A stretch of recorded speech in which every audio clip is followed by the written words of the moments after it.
जी ये 60 बाई 40 जो इसकी डायमेंशन है वो 60 बाई 40 है। 60 फुट लंबा और 40 फुट चौड़ा है। 18 पशु तो आपके बड़े वाले हो गए और छोटे छोटे जो खोरे जो हैं वो हमने दोनों साइड बनवाई हुई हैं। जय गो माता जय गोपाल। दोस्तों आप स्क्रीन पर देख पा रहे हैं शानदार जो शेड है नेचुरल तरीके से बना हुआ, और जो सामने सर दिखाई दे रहे हैं दिनेश सर, तो इनसे पूरी जानकारी आप सभी तक साझा करूंगा कि क्या कुछ खर्चा है और कितने बाई कितने का ये शेड है। नमस्कार सर। नमस्कार जी मोहित जी, आपका बहुत बहुत स्वागत है हमारे छोटे से डेयरी फार्म पे। जी बिल्कुल, मैं एक बार व्यूअर्स को बताना चाहूंगा, जो मेरे फार्मिंग ज्योग्राफी चैनल की शुरुआत हुई उसका जो श्रेय है मैं वो बिल्कुल आपको देना चाहूंगा सर। बहुत बहुत शुक्रिया सर आपका, ये श्रेय आपको ही जाता है, ये मेहनत आपकी है जो आपने जी इतना जी अच्छा ग्रो किया है। जी जी बताएं सर, एक बार सबसे पहले तो आप ये बताएं कि कितने बाई कितने में ये शेड है अपना। ये सेट जो जी ये 60 बाई 40 जो इसकी डायमेंशन है वो 60 बाई 40 है। 60 फुट लंबा और 40 फुट चौड़ा है। जी इस सेट को जहां तक अभी आप कवर कर पा रहे हैं या आपके दर्शक अभी देख पा रहे हैं, ये पूरी तरह से नेचुरल तरीके से बनाया गया सेट है।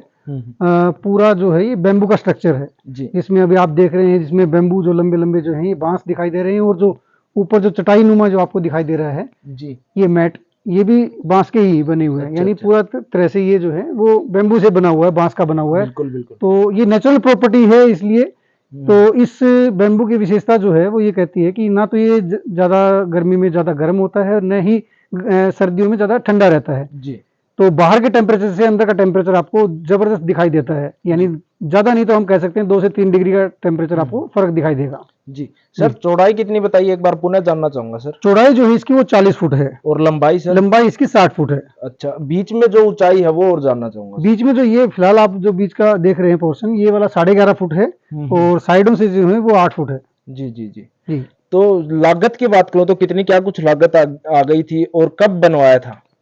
देखिए मोहित जी, ये जो शेड है हमने लगभग 4 साल इसको बनाए हुए हो गए। जी और इस शेड की लागत की अगर बात करें, उस समय क्योंकि लेबर कॉस्ट और जो मटेरियल कॉस्ट है वो बहुत जी, कम जी। हुआ करती थी, तो उस समय जो हमारी कॉस्ट है वो लगभग 1.5 लाख रुपए के आसपास आई थी इसकी। अच्छा जी सर, आगे 1.5 के लाख के अंदर का मैं बात करूं तो जिसमें मटेरियल आपका था या फिर सब कुछ? जी नहीं, लेबर कॉस्ट आ गया, उनका जो मटेरियल है सब वो उन्हीं का था। सिर्फ हमने जो है ना वो साइट बताई थी उनको, यहाँ इस साइट पे जो हमें ये अपना स्ट्रक्चर तैयार करना है, जी तो 1.5 लाख में अपना पूरा स्ट्रक्चर तैयार हो गया था ये। जी जी उसके अलावा अगर मैं बात करूं, बारिश में ये खराब नहीं होता, इसके ऊपर क्या कुछ है, किस प्रकार इसको? देखिए ये जो चटाई नुमा जो आप मैट देख रहे हैं इसके ऊपर जी, जी। एक सिंपल सा एक कागज उन्होंने डाला हुआ था।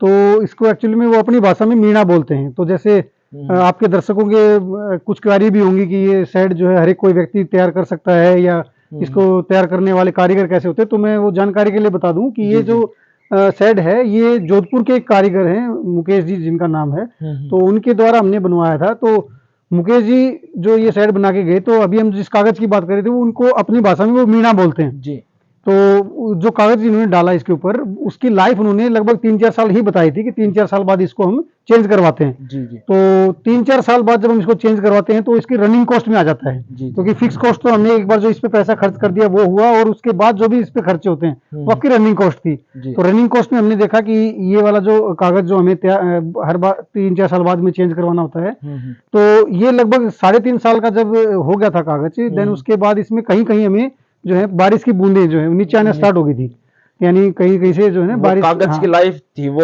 कम, हाँ बिल्कुल वो खत्म जी हो जी चुकी जी थी। जी बिल्कुल, वो कागज जो है ना वो कहीं कहीं जो है ना उसमें सुराख हो गए थे, और बूंदें जो है नीचे आना स्टार्ट हो गई थी बारिश के समय में। तो इसलिए जो है अभी हमने एक नया कागज जो अभी आप देख पा रहे हैं सामने जो दिखाई दे रहा है, जी जी जी वो एक जो नया कागज हमने डाला इसके अंदर, उसकी कॉस्ट की अगर बात करें लगभग 50,000 रुपए, क्योंकि इस कागज की क्वालिटी जो पहले वाले कागज से कहीं सुपीरियर है। 50,000 रुपए आपके 60 बाई 40 की सेट? 40 बाई 60 पे ये हाँ, 50,000 रुपए का हाँ, कागज जो है 40,000 एडिशनल हमने अभी लगभग 3.5 साल 4 सालों के बाद हमने इस पे खर्च किए हैं। जी जी और ये जो कागज अभी हमने जो डाला है इसके ऊपर, इसकी लाइफ भी 10 साल तक बताई जा रही है, जी जी क्योंकि ये हमने पर्सनल जो अपने एफर्ट किए, हमारे जो यहाँ ये कागज बेचने वाले, त्रिपाल बेचने वाले जो हैं उनसे संपर्क किया। तो जब हमने उनसे कंसल्ट किया तो उन्होंने बताया कि आप इस प्रकार का एक जो है कोटेड कागज आता है, आप वो यूज कीजिएगा, जिसकी लाइफ लगभग 10 साल है। तो 10 साल अब इसको हम ये समझ के चलते हैं कि 10 साल तक अब इसमें किसी प्रकार की कोई दिक्कत नहीं होगी। जी गर्मियों की अगर मैं बात करूं तो कितना क्या कुछ मौसम ठंडा रहता है, और सर्दियों की बात करूं तो कितना मौसम गर्म रहता है आपके यहाँ पे? देखिए, जैसे मैंने शुरू में बताया था, लगभग 2 से 3 डिग्री का टेम्परेचर का आपको किसी भी मौसम में दिखाई देगा। जैसे गर्मियों की बात करें तो बाहर का टेम्परेचर यदि आपका 46-47 डिग्री टेम्परेचर, तो अंदर का आपको लगभग 3 से 4 डिग्री कम मिलेगा। जी जी। इसी प्रकार सर्दियों की बात करें, अगर आपको बाहर सर्दी ज्यादा दिखाई दे रही है, तो जैसे ही आप साइड के अंदर आएंगे तो यहाँ पे आपको गर्माहट महसूस होगी, जी जी। क्योंकि उसके पीछे का साइंस भी यही कहती है। ये जो विज्ञान है, इस विज्ञान में अगर हम देखें तो ये जो बैम्बू है, बैम्बू की प्रॉपर्टी है, बांस की जी, जी, प्रॉपर्टी जो है वो ये है कि ना तो जल्दी से गर्म होता, ना जल्दी से ठंडा होता। जी। जबकि लोहे की टेन सेट वगैरह हम जो यूज करते हैं, बिल्कुल वो बहुत ज्यादा तो गर्म जल्दी हो जाती है और बहुत ज्यादा ठंडी बहुत जल्दी हो जाती है। बिल्कुल बिल्कुल। तो इसलिए जो है टेम्परेचर का फर्क पड़ता है। जी, मैं भी काफी जगह घुमा हूं, मैंने भी देखा है जिस साइड में वो एक नीचे फाइबर की शीट भी लगा देते हैं, उसके बावजूद भी ना बल्कि वो ठंडी रहती हैं गर्मियों में, जी।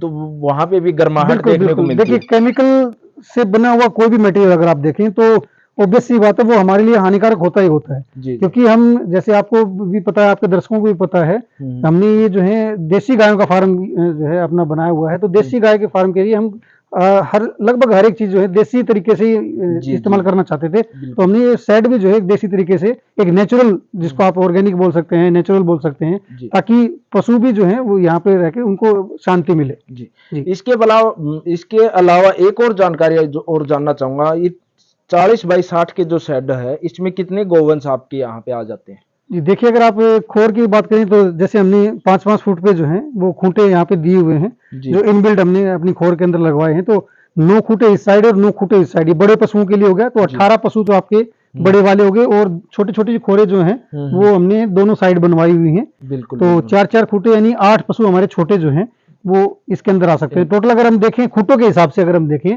तो आराम से जो बैठने लायक जो है 18 और 8 26, तो 26 पशु जो है हमारे आराम से इस साइड के अंदर बिल्कुल रह आराम से। सकते हैं। सर, आपके कॉन्टेक्ट नंबर है वो जानना चाहूंगा सर। जी, मेरे मोबाइल नंबर है 98-134-86-468, जी 98-134-86468। जी। इसके अलावा और कोई जानकारी जो आप व्यूअर से साझा सर, करना मैं चाहें? बस यही कहना चाहूंगा कि पशुपालन जो है वो आज के समय में घाटे का सौदा नहीं रहा, जी। बशर्ते आपने अच्छी ब्रीड पे काम किया हो और थोड़ा मेहनत से काम किया हो। सो जैसे हमारे पुश्तैनी काम रहा है ये, कई सालों से हमारे दादा परदादा या हमारे पूर्वज करते आए हैं। जी। तो हमें इस काम को जो है वो छोटा नहीं मानना चाहिए, इस काम को बल्कि हमें थोड़ा बढ़ाना चाहिए।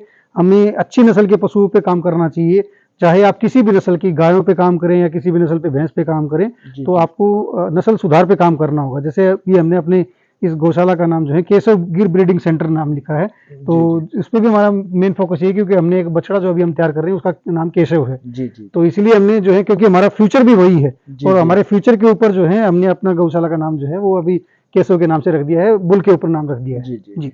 तो ऐसी जानकारी जानने के लिए फार्मिंग ज्योग्राफी चैनल पर बने रहे। इसके अलावा और कोई जानकारी जो आपको अधूरी लगी हो तो सर से कांटेक्ट कर सकते हैं। और बहुत बहुत धन्यवाद करना चाहूंगा शुक्रिया सर, बहुत बहुत शुक्रिया। जय गौ माता, जय गौ जय गौ माता, जय गोपाल।